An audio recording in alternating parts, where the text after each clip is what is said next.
Hello guys, kain tayong kanin. Ay, kita patigas.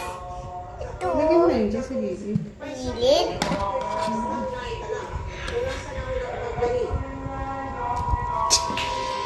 Meron pang cellphone si Apo na binibenta. Pagkita mo yung kamatis.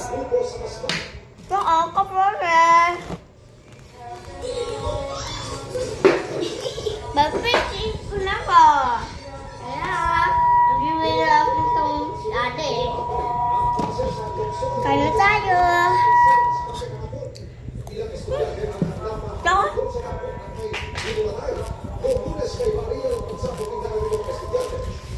It's okay, tito. Sabi ko ito.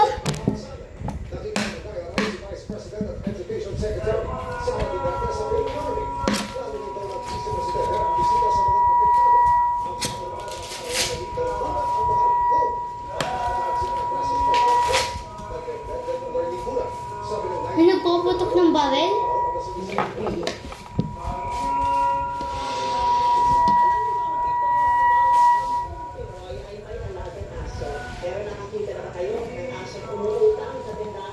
Diba namamalita ay taon?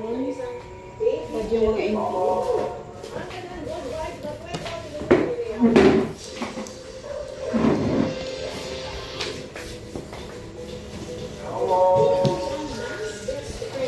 Magkain na tayo.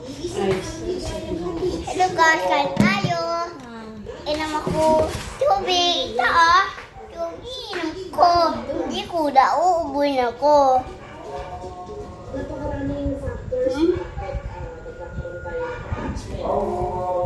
Pasarap guys. Tara, kain na tayo guys.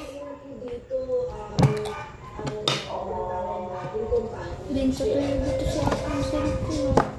Sa pag-aaral ng Rakuten Insight, 67% ng populasyon ng Pilipinas ang nag-aalaga ng aso. Hello guys, kain tayo. Not just one or two, kundi 80 ang rescued and adopted dogs and cats. Ang kanilang pets may special participation sa kanilang life milestones. Mula sa kanilang prenup shoot, wedding, at ngayon sa kanilang journey on having their first baby. Kaya naman ang kanilang fur babies, hindi rin Asim? sa kanilang baby gender. Ito yung maasim mo. Maanghang. Maanghang lepit. Maanghang. Ang rami!